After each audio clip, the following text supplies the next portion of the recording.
विधानसभा चुनाव की तारीखों का ऐलान कर दिया गया। 5 राज्यों में विधानसभा चुनाव की तारीखों का ऐलान किया गया है। राजस्थान में 23 नवंबर को वोटिंग होगी। मध्य प्रदेश में 17 नवंबर को मतदान होगा। छत्तीसगढ़ में 2 चरणों में वोटिंग होगी। छत्तीसगढ़ में 7 नवंबर और 17 नवंबर को वोटिंग होगी। 30 नवंबर को तेलंगाना में वोटिंग होगी। 3 दिसंबर को 5 राज्यों के नतीजे आ जाएंगे।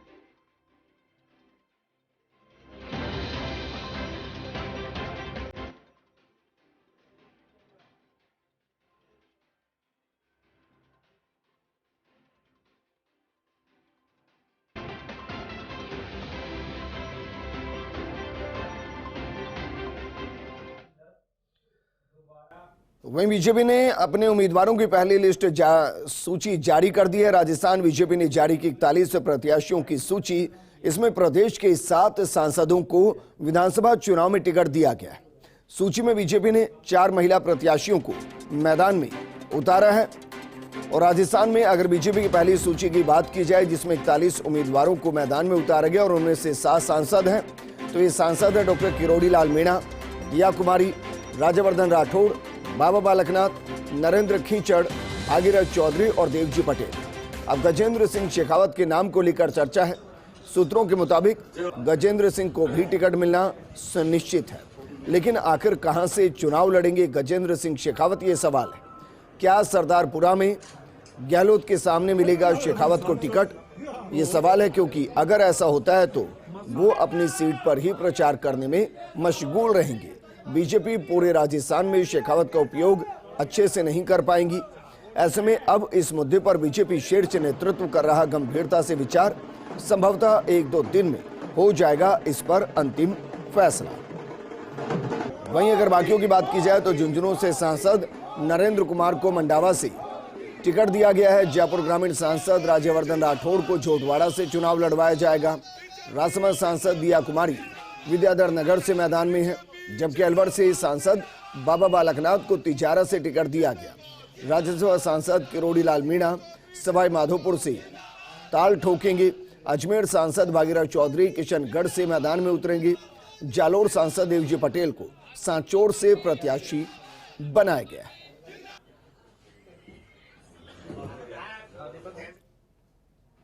राजस्थान में विधानसभा चुनाव के मतदान की तारीख के दिन सावे होने को लेकर सीईओ प्रवीण गुप्ता ने कहा कि राजनीतिक दल ईसीआई को इस बारे में कम वोटिंग की चिंता के बारे में प्रेजेंटेशन दे रहे हैं। उधर प्रेस वार्ता में पत्रकारों के सवालों के जवाब में उन्होंने कहा कि बोर्डों में नियुक्ति हुई है और चुनाव कार्यक्रम घोषणा तक ज्वाइन नहीं किया है, तो वो आचार संहिता प्रभावी होने से कार्य ग्रहण नहीं कर पाए।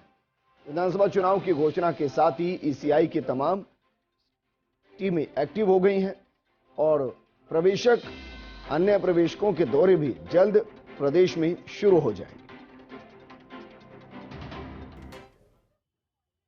ये चुनाव का जो प्रेस ब्रीफिंग जो भारत निर्वाचन आयोग द्वारा की गई है, उसके तहत तुरंत प्रभाव से जो मॉडल कोड ऑफ कंडक्ट है, आचार संहिता जिसको कहते हैं, वो तुरंत प्रभाव से लागू हो गई है।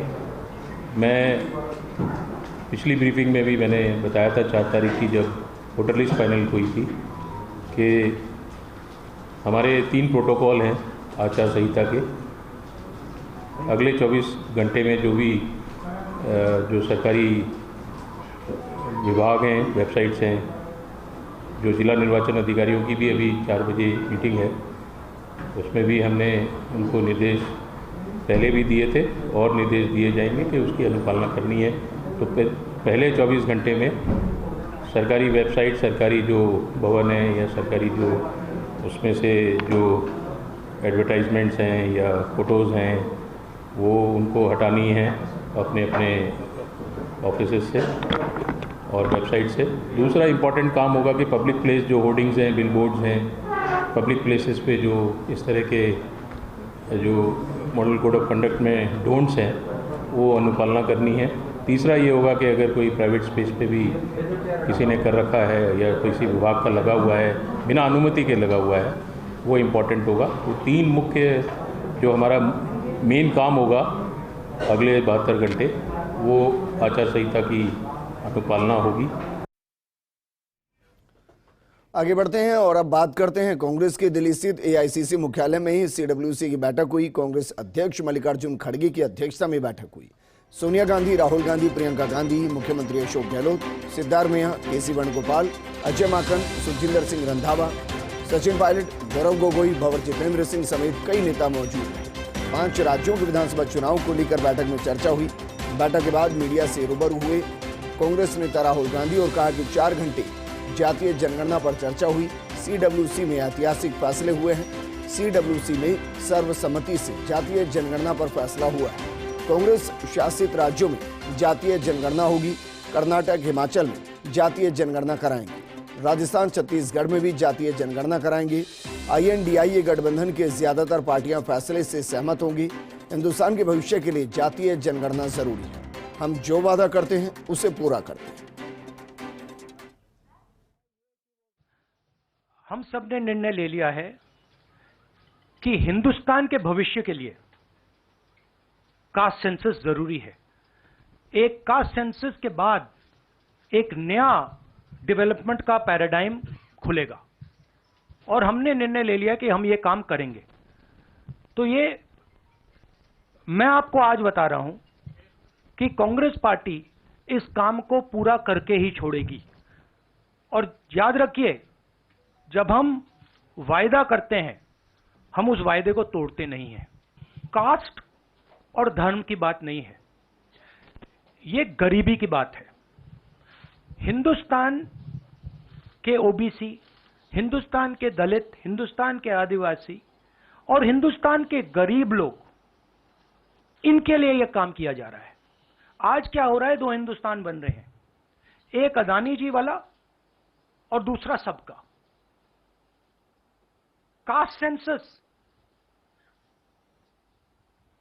साफ दिखा देगा कि हिंदुस्तान में लोग कितने हैं, कौन है, और हम वहां नहीं रुकेंगे। उसके बाद इकोनॉमिक सर्वे होगा तो हमें यह भी पता लग जाएगा कि कितने लोग हैं, धन किसके हाथ में है, धन कहां है, एसेट किसके हाथ में है। और फिर जैसे मैंने कहा, जो एक्सरे हमें, और मैं कहता हूं शायद इसमें मेरी भी गलती है, जो हमने पहले नहीं किया उसको अब हम पूरा करके दिखा देंगे।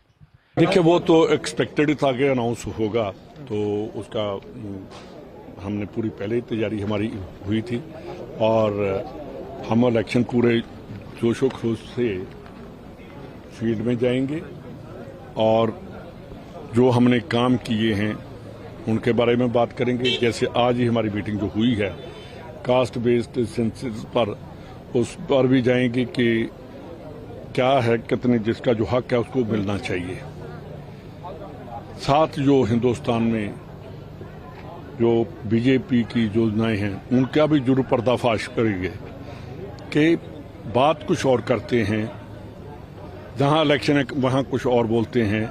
एक नेशनल जो है इशू बनाकर इनको प्राइम मिनिस्टर को जाना चाहिए, ना कि एक स्टेट लेवल के लीडर की तरह बात करनी चाहिए। जिस स्टेट में जाते हैं उसी की बात करते हैं, दूसरी स्टेट में जाकर पूरे हिंदुस्तान की बात नहीं करते। वो नहीं कहते कि मैं राजस्थान में क्या बोल कर आया हूँ, मध्य प्रदेश में क्या बोल कर आया हूँ।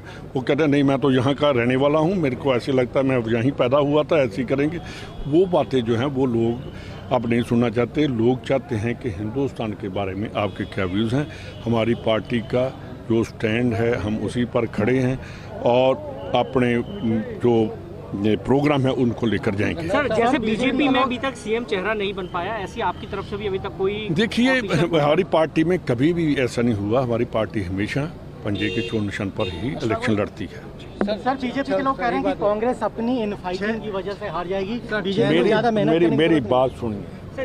आप मेरे आपको ये भी पूछना चाहिए मेरे से कि बीजेपी का क्या प्रोग्राम है, बीजेपी की इनफाइटिंग क्या है, वो आप पूछते नहीं। कांग्रेस की कहाँ, आप, मैंने सुबह भी आपको कहा था कि मेरे को कांग्रेस की इनफाइटिंग में के बारे में बताइए।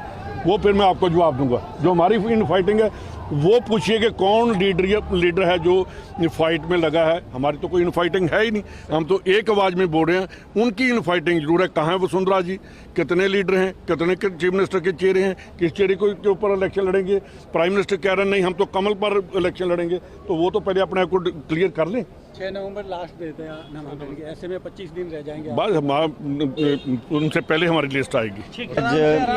आज 5 राज्यों का जो चुनावी शेड्यूल है वो अनाउंस किया है और हम इसका स्वागत करते हैं। जनता उतारू है अपना निर्णय सुनाने के लिए और 23 नवंबर को राजस्थान में वोट पड़ेंगे, उसका हम सब स्वागत करते हैं। पूरी पार्टी मुस्तैदी से चुनाव मैदान में तैयार खड़ी है और मुझे पूरा विश्वास है कि जो पिछले 25-30 साल में नहीं हुआ वो इस बार होगा और कांग्रेस पार्टी की सरकार दोबारा प्रदेश में बनेगी। इस बात पर पूरा हमको विश्वास है। राहुल जी ने, खड़गे साहब ने, प्रियंका जी लगातार दौरे कर रहे हैं और जो माहौल है, जो फीडबैक हमको मिल रहा है लोगों से, कार्यकर्ताओं से, पब्लिक से, वो पार्टी के पक्ष में है और सभी स्टेट्स में कांग्रेस की स्थिति बहुत मजबूत है। हम लोगों ने जो योजनाएं बनाई हैं, मैनिफेस्टो में जो वादे किए थे, उसको जनता ने पसंद किया है। सरकार संगठन मिलकर काम कर रही है और मैं ऐसा मानता हूं कि 2023 के चुनावों में सभी स्टेट्स में, विशेष रूप से मध्य प्रदेश, राजस्थान, तेलंगाना, छत्तीसगढ़ में कांग्रेस पार्टी की सरकार बनेगी। कास्ट सेंसस क्या बड़ा इशू होगा? कास्ट सेंसस को लेकर आपको क्या लगता है? हम लोगों ने हमारी कोर कमेटी की मीटिंग हुई थी 2 दिन पहले और वहां पर निर्णय लिया गया था कि राजस्थान भी सर्वे करवाएगा कास्ट बेसिस के ऊपर और उसको सरकार ने इम्प्लीमेंट किया, आदेश जारी कर दिया है। जैसे बिहार में हुआ है, राजस्थान में हमारी पार्टी और सरकार ने मिलकर इस निर्णय को लिया है और आज भी कार्य समिति का जो निर्णय हुआ है उसमें पूरा समर्थन इसको दिया है। हम चाहते हैं कि लोगों की जनगणना हो ताकि जो पॉलिसी मेकिंग है, बजट है, एलोकेशन है, फंडिंग है, जो टारगेट हमारा है वहां तक ढंग से वो स्कीम्स और प्रोग्राम पहुंच सकें ताकि अब तक जो लोग जिनकी ढंग से गिनती नहीं हो पाई थी उनको पॉलिसी फ्रेमवर्क में लाने का मौका मिले।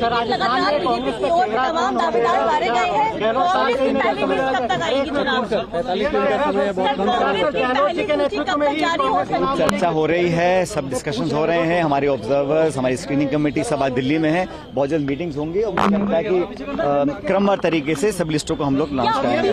महिला आरक्षण को आप लोग जो है फर्स्ट सूची में भी जारी करेंगे, क्या उसका पैमाना रखा जाएगा? जो भी लिस्ट बनेगी कार्यकर्ताओं की बनेगी, जो डिजर्विंग हैं, जो विनेबल हैं, मेरिट के आधार पर। जैसे मैंने पहले भी कहा, इसमें किसी का पक्षपात या कोई तेरा है मेरा नहीं होगा। जो ग्राउंड रिपोर्ट्स फीडबैक के आधार पर आएंगी, सर्वे रिपोर्ट्स आएंगी, जो विनिंग कैंडिडेट्स होंगे उनको पार्टी मैदान में उतारेगी।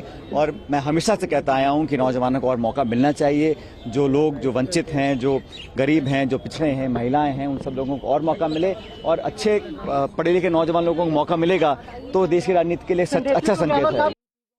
आचार संहिता लगने के साथ चुनावी सियासत तेज हो गई है। आज दौसा पहुंचे राज्यसभा सांसद किरोड़ी लाल मीणा ने कांग्रेस और प्रदेश सरकार पर हमला बोला। सांसद ने कहा कि SC/ST आरक्षण मसले पर कांग्रेस हमेशा गुमराह करती है। आरक्षण कांग्रेस ने कभी नहीं दिया। राष्ट्रपति कैसे बनाया इसको? इनको बहकाया गया है इस बात के लिए कि रिजर्वेशन दिया है तो कांग्रेस ने दिया। कांग्रेस ने नहीं दिया। हम ये समझेंगे डॉक्टर भीमराव अंबेडकर ने आरक्षण दिया SC का। उस भीमराव अंबेडकर कांग्रेस के टिकट पर नहीं लड़े थे, अपने दल से लड़े थे, जिसको हराने के लिए नेहरू गए थे और वो चुनाव हार गए थे। और हमको दिया जयपाल मुंडा ने, जो बहुत बड़ा ब्यूरोक्रेट था, अमेरिका पढ़ा लिखा था, उन्होंने आरक्षण दिया है। कांग्रेस ने तो आरक्षण की पक्षधर नहीं थी। आप प्रोसीडिंग पार्लियामेंट की हम जनता के बीच में ले जाएंगे। नेहरू जी नहीं चाहते थे इनको आरक्षण मिले, तो ये ढोल क्योंकि उस राज में हुआ था तो वो ढोल पीट रहे हैं। बाकी सच्चाई ये समझने में विफल रह रहे हैं। कांग्रेस ने नहीं, अंबेडकर ने दिया। राजस्थान राज्य स्थापित कला बोर्ड का गठन हो गया है। मुकेश वर्मा ने अध्यक्ष पद ग्रहण किया। कुमावत वर्ग से आने वाले मुकेश वर्मा ने पदभार संभाल लिया है। मुकेश वर्मा के नाम का ऐलान किया गया था। 3 साल के लिए मुकेश वर्मा को पद सौंपा गया। स्थापत्य कला बोर्ड के गठन को लेकर मुकेश वर्मा ने खासे प्रयास किए थे। भारतीय जनता पार्टी के राजस्थान चुनाव प्रभारी और केंद्रीय मंत्री प्रहलाद जोशी सोमवार को भरतपुर पहुंचे, जहां बीजेपी के कार्यकर्ताओं की बैठक ली। इस अवसर पर राजस्थान सरकार पर जमकर निशाना साधा। एक क्राइम जगत को, क्राइम वर्ल्ड को क्या लगता है, हमको सेफ्टी है, हमको रक्षा करने वाले हमारे MLA है, हमारे मंत्री है, ऐसे उनको लगता है। ऐसा ही कर्नाटक में हुआ, पूरा इतने बड़े बड़े तलवार ईद मिसाल के जुलूस में लगाया गया था, प्रदर्शन किया गया, कोई भी एक्शन नहीं, क्योंकि उनको लगता है हमारा सरकार है। प्रदेश में जातिगत सर्वे कराने से जुड़ा मामला, राज्य सरकार के जातिगत सर्वे के फैसले को हाईकोर्ट में चुनौती दी गई है। हाईकोर्ट में जातिगत सर्वे के खिलाफ जनहित याचिका पेश की गई। पूर्व न्यायिक अधिकारी शिवचरण गुप्ता ने दायर की है जनहित याचिका। याचिका में कहा गया कि जातिगत सर्वे है संविधान की समानता की भावना के खिलाफ। सर्वे के बाद जातियों में वैमनस्यता होने की भी बात कही। साथ ही जातिगत सर्वे कराने का क्षेत्राधिकार राज्य सरकार के पास नहीं होने का हवाला दिया गया। राज्य सरकार ने हाल ही में जातिगत सर्वे करवाने का फैसला किया है। आज पेश कर दी है। हमारा मुख्य कारण और जो चैलेंज है वो ये है कि जो गवर्नमेंट ऑफ राजस्थान ने अभी ऑर्डर निकाला है कि कास्ट बेसिस पर हम सर्वे करवा रहे हैं और इसके ऑर्डर्स निकाल दिए हैं, उसको हमने चैलेंज किया है, क्योंकि ये एक तो संविधान की ही आत्मा प्रियम्बल और विभिन्न आर्टिकल्स के खिलाफ है। आर्टिकल 14 है, 15 है, 16 है, 21 है, 38 है, 39 है, 39A है और विशेषकर 51A कॉन्स्टिट्यूशन का उसके खिलाफ है। इसके अलावा ये स्टेट गवर्नमेंट को ऐसा सर्वे कराने का कोई अधिकार नहीं है। It is sort of census, ये सर्वे का नाम दिया है इसको, बाकी ये सेंसस है on the basis of caste which is within the jurisdiction of the parliament, central government as per schedule 7 of the constitution. 13 मई 2008 को शहर में हुए सिलसिलेवार बम धमाकों से जुड़े चांदपोल बाजार में जिंदा मिले बम के मामले में आरोपी मोहम्मद सरवर आजमी को राजस्थान हाईकोर्ट में जस्टिस वीरेंद्र कुमार की एकलपीठ ने जमानत पर रिहा करने के आदेश दिए। इस मामले में 25 फरवरी 2021 को एक अन्य आरोपी शाहबाज हुसैन को भी जमानत मिल चुकी है। याचिकाकर्ता के एडवोकेट सैयद सादत अली ने हाईकोर्ट को बताया कि बम धमाकों के अपराध में वो दोषमुक्त हो चुके हैं। निचली कोर्ट के फैसले के 8 माह बाद एटीएस ने जिंदा मिले बम को लेकर अलग से चालान पेश किया। वो 2009 से जेल में बंद हैं। एटीएस जानबूझकर जेल में रखना चाहती है, जमानत पर रिहा किया जाए। धौलपुर में एक विवाहिता के साथ सामूहिक दुष्कर्म का मामला सामने आया। महिला ने 3 नामजद आरोपियों के खिलाफ मुकदमा दर्ज करवा दिया है। आरोपियों ने महिला का अश्लील वीडियो भी बनाया। वीडियो वायरल कर पीड़िता को ब्लैकमेल कर पैसे भी हड़पे गए। प्रशिक्षु आरपीएस अंगद शर्मा ने बताया कि पुलिस थाने पर विवाहिता ने 3 युवकों के खिलाफ सामूहिक दुष्कर्म का मामला दर्ज करवाया। पीड़िता ने रिपोर्ट में आरोप लगाया कि 3 परिचित युवक उसको बहला फुसलाकर साथ ले गए। तीनों आरोपियों ने बारी बारी से दुष्कर्म किया। आरोपियों ने पीड़िता का अश्लील वीडियो भी बनाया। सोशल मीडिया पर वीडियो वायरल कर पीड़िता को ब्लैकमेल किया गया। रिपोर्ट में आरोप है कि आरोपियों ने अश्लील वीडियो बनाकर पैसे भी पीड़िता से हड़पे हैं। नामजद तीनों आरोपियों के खिलाफ दुष्कर्म का आपराधिक प्रकरण दर्ज किया गया। मामले की जांच कर रहे प्रशिक्षु आरपीएस अंगद शर्मा ने बताया कि मुकदमे में तीनों आरोपियों को नामजद किया गया। घटना के बाद आरोपी फरार हो चुके हैं।